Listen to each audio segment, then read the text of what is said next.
Good afternoon, everybody. Techout here. Today we're going to be taking a look at all the different iPhone 13s, from the iPhone 13 mini all the way up to the iPhone 13 Pro Max.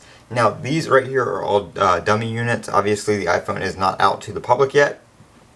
We just had the event yesterday, so we have another 2 days before pre-order start, and then a week after that until we actually start seeing these units be delivered to everybody that pre-ordered.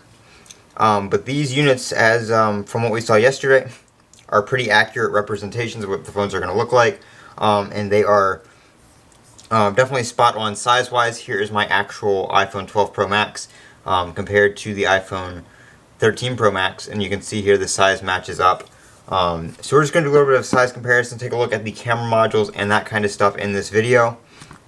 As you can see, the Pro Maxes do have the Pros do have the matte back, and then the regular 13s right here do have the glossy back with the matte sides, so aluminum sides, glossy back, and then stainless steel. This is plastic for the dummy, but stainless steel on the real unit, and frosted back on the glass. So I know I did a video yesterday talking about how disappointing the iPhone 13 was, but I do plan on picking one up just for review purposes, and just to have the iPhone 13 as the, it's going to be the new phone out. So I am going to be trading, excuse me, I am going to be trading in my 12 Pro Max, and what I'm going to do is I'm probably actually going to pick up one of the regular 13s and not get the Pro this year, because I don't use a lot of the Pro features. I'm not a huge camera user on the phone, and I really don't care too much about the 120 Hz. I don't have it now, so not having it later is not going to be a huge deal. As far as iOS is concerned, it's not really too noticeable for me on my iPad Pro. So for an iPhone, I really don't care that much. I know a lot of people are going to say, that's one of the features everybody's been waiting for. But I'm not going to be using this as my main device. I am using the Z Flip 3 right now. So after holding these dummy units, I still can't decide between the mini and the regular 13. Excuse me, the regular 13. I know battery life on the mini is kind of subpar, but I know it's supposed to be improved this year. I can also get the MagSafe battery pack for it as well, which is something I've wanted to try out. But I just like how the mini is a one-handed phone. The screen is not too terribly small. One-handed phone, it feels very nice in the hand. You can reach to pretty much all parts of the screen without having to, rearrange it in your hand, or, have to use two hands.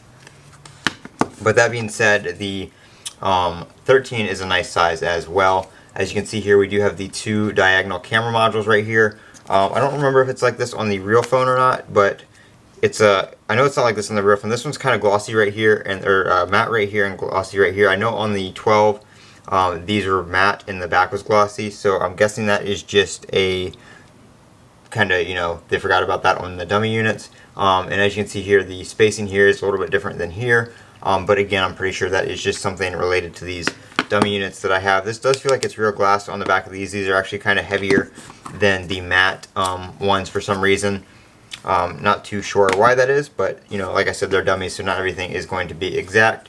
You can't really tell the notch on this because the screen doesn't turn on or anything like that. So the notch is supposed to be smaller, but we can't see that here on these dummy units because there's no screen to compare them to. But that's what they look like. That's the size comparison. Nothing changes size-wise from the iPhone 12 mini through 12 Pro Max. They're all the same screen sizes and stuff like that.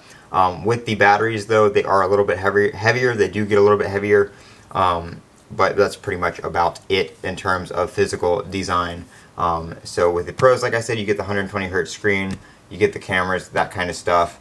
And then the 13s, you're definitely getting some better battery life. 1.5 hours on the mini, 2.5 hours more on the 13, and then I think it's 1.5 on the Pro and 2.5 on the Pro Max, which is definitely going to be a lot because the Pro Max has really good battery life.